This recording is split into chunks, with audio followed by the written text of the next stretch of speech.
Lastly, we have another executive order that President Trump signed relating to independent agencies.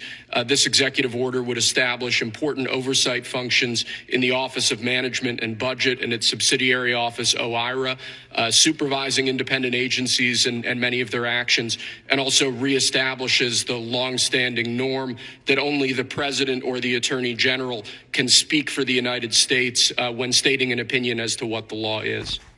President Trump has signed an executive order meant to give him more control over regulatory government agencies. He's requiring them to send the White House any regulation proposals to be reviewed. The order also says these agencies cannot spend money on anything that doesn't align with the administration.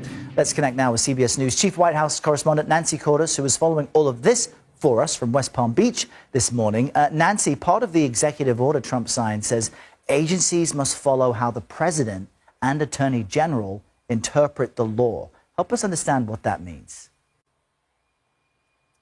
What it means, Errol, is that often various government agencies and departments, as laws come in, they will interpret those laws and incorporate them into their programs and policies. And what this executive order is now saying is that actually, no, those decisions all get made by the Office of the Presidency itself, by the President of the United States. So it's another effort to concentrate power not in various departments of the government, but actually at the White House itself. And the executive order even goes a step farther, Errol, and says that this even applies to quasi-independent government agencies like the Federal Communications Commission or the Securities and Exchange Commission, the Federal Election Commission, that have long had some autonomy from the White House and, in fact, were created that way. What this executive order is now saying is that they've got to run their interpretations of the law by the White House as well, and that their funding could be impacted if the White House determines that they are making decisions without White House input. I want to share with our viewers something the president posted, Ed. It's a message that reads in part, quote, "Long live the king." And this is after he ended New York's congestion pricing. Of course, the founders of the U.S. famously left my homeland of England precisely because they don't want to live under a king. So what is the thinking here? Well, it's a good question, Errol. It continues to suggest that he is someone who's trying to demonstrate to his supporters, at least, that he's getting things done. And in this case, regarding congestion pricing, stopping the state of New York and the city of New York from charging a $9 toll on people who travel into the lower reaches of Manhattan, where you are, and further south of you. This week, stepping in to stop it, saying it's a misguided and expensive toll. But in essence, doing something that maybe many people didn't realize he could do by stepping in and stopping a governor and a mayor from executing on a strategy, although mostly a state strategy in this case, and he's long seen the governor of New York as a foe. It's just kind of ironic, really, that he is posting something like that hours after suggesting that Zelensky is a dictator. This is the Nation's Conspire channel. Welcome to today's show. There's a lot to take in with those clips that you heard right there. But again, what's the common theme here? We continually hear this theme of Donald Trump being a king. This isn't the first time it's been mentioned, but this is Donald Trump now acknowledging himself on his Truth Social account that he is the king. Long live the king. So we have Trump issuing and declaring that he alone will provide authoritative interpretations of what the law is for the executive branch. Then he refers to himself as a king. And this plays into a lot of the stuff that we've seen going on deliberately, this deliberate sabotage in Congress, the Democrats playing bumbling fools, the conservatives not being able to stop them from putting in insane policies, right? All the stuff that they've been gaslighting people with, all the stuff about Ukraine and where your tax money goes, all the stuff about trans and the libraries, all deliberately done so that the people would be okay with Donald Trump coming in, telling them that he's cleaning up the government, that he's cleaning out the waste, that your tax money is going to be accounted for, and at the same time, not even passively telling you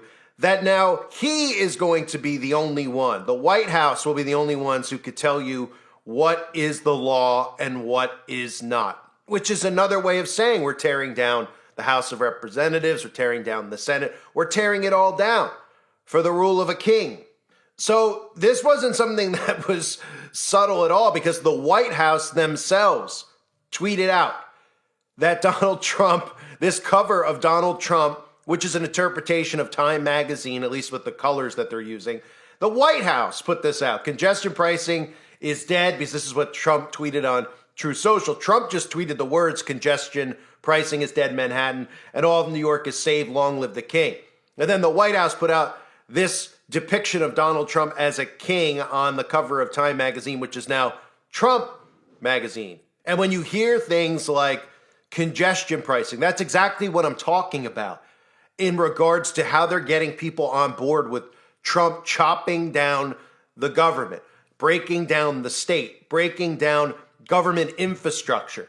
Because these are ridiculous things that we should never have ever allowed to be implemented in the first place. Congestion pricing is a complete joke. I've talked about that in the past. Congestion pricing is just to transition people into accepting these 15-minute cities and these smart cities. It's a way to punish people who actually leave their homes, making them pay X amount of money to exit their home, whether they have to go to work or go to the store in these cities. So they decide to just buy things online and have them delivered, have Uber pick it up, have DoorDash go to the grocery store for them, or Instacart, or any of these apps that have now been put out there for people to use so they stay in prison in their home. So when people hear this about congestion pricing, of course they cheer. Just like when they hear men can play men's sports only and women can play women's sports only, and men can't wear wigs and join the WNBA. Everybody cheers, because these are things that should never have been allowed to happen in the first place. So they're chopping down the infrastructure day by day with an axe. Every day there's something being exposed, and I'm using quotations in the air, because they're not really exposing anything. They're just getting you on board with accepting the destruction of government so they could bring in AI governance, which will be a full-on world dictatorship under the rule of 10 kings. So Trump, of course, tweets this out, and this is not the first time we've heard even mention of Trump not leaving the White House. Remember, we heard him say, Christians, I'm not a Christian, but Christians, just vote this one time. We'll have it so fixed, you'll never have to vote again. People like Elon Musk were even out there before the fake election telling people to go consent to be governed, because, of course, the elections aren't real, and people didn't need to vote because Trump was selected ahead of time, but they needed your consent to be governed. And they told you flat out that this is it. This will be the last election. This will be the last election. That's my prediction. Nothing's more important. Nothing's more important. And again, Christians, get out and vote just this time. You won't have to do it anymore. 4 more years, you know what? It'll be fixed. It'll be fine. You won't have to vote anymore, my beautiful Christians. I love you, Christians. I'm a Christian. I love you. Get out. You got to get out and vote. In 4 years, you don't have to vote again. We'll have it fixed so good you're not going to have to vote.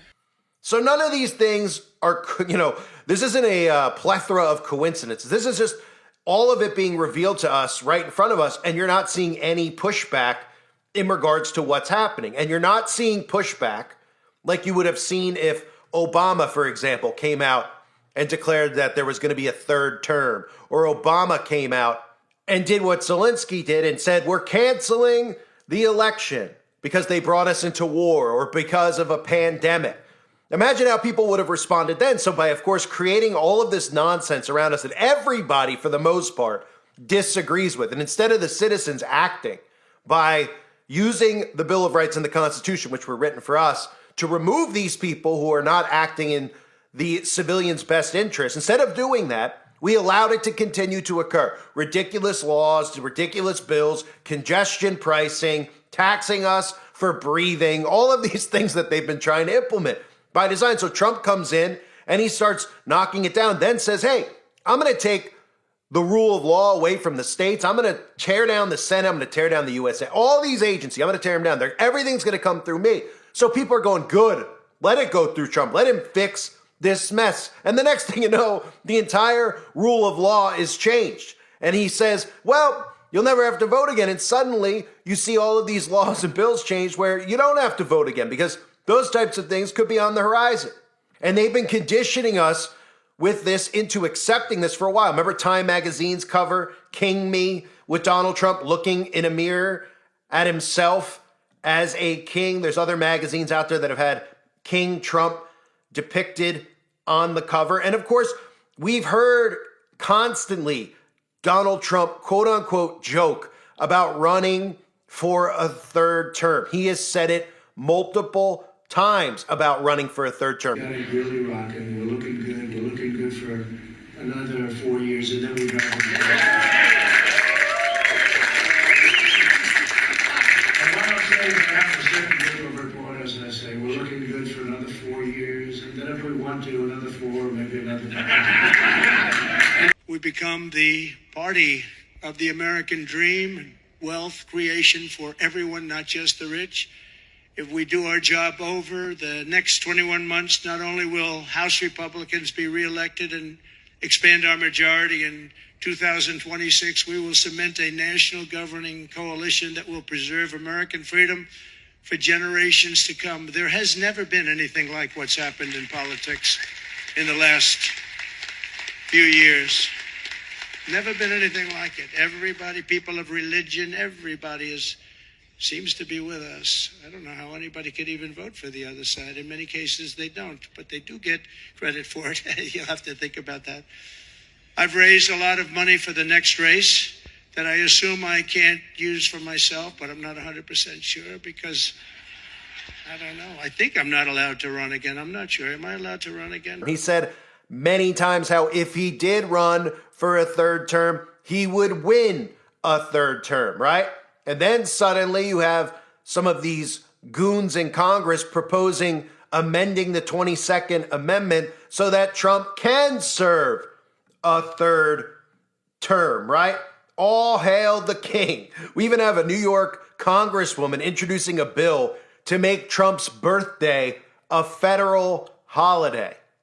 And normally you would see all the civilians oppose any government official, any president who is acting in this way, and other congressmen who want to declare federal holidays for these goons who pretend to be representing the people as president of the United States. But because they created this psychosis and worked it so well over the last 8 years with creating such division between Republicans and Democrats, so much so that Republicans refuse to even watch, Saturday Night Live or any of these movies that feature these celebrities who come out and endorse the Democrat.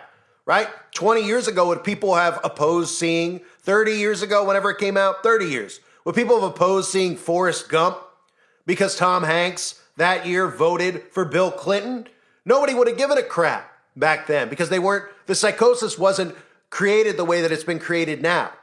This is a deliberate psychosis to get you on board with destroying the government structure because they want to tear it down. That's why you see all these sayings like Build Back Better, the Phoenix Rising symbolism that we constantly hear. They had to get you into the psychosis so much so that they could put somebody in power who started right in front of your faces tearing down the government by saying things like, well, we're going to give you your tax money back. We're going to audit these fools who constantly try to audit you. We're going to make things normal again. We're going to stop making ridiculous bills. We're going to cancel these things like congestion pricing. And by doing so, we're going to make sure that the president oversees everything and that the law is only interpreted by the president, right? And if this happened 10 years ago, people would have been in an uproar no matter if it was a Republican or a Democrat. Now, they're fine with it. All Republicans are fine with it. The Democrats, of course, are against it, but you would never have gotten even 50% of the population to be okay with the things that are being done by whatever side they voted for. Nobody would have been going against other political parties. Everyone would have gotten together and said, this is ridiculous. Nobody put George Bush Sr., nobody elected him as king. Nobody elected Bill Clinton as king. Now it's looked at as it's our party, one versus the other, right? And this is kind of part of the whole communist manifesto in a sense, where these people are more devoted to their party than they are to anything else, which is communism in a sense, right? They put their party above God. They put their party above their family. And it shows, but these people would never admit that, but it shows by their behavior if you watch their behavior. So Trump, out in the open, signs an executive order that gives the White House power over independent agencies, puts himself out there on his True Social saying, "Long live the king." The White House even tweets out on all their social media accounts an image of Trump wearing a crown that says, "Long live the king." And what is the response? It's accepted by conservatives. It's opposed by Democrats. But if Obama did it, the Democrats would accept it. If Biden did it, the Democrats would accept it, because that's the psychosis that they've created.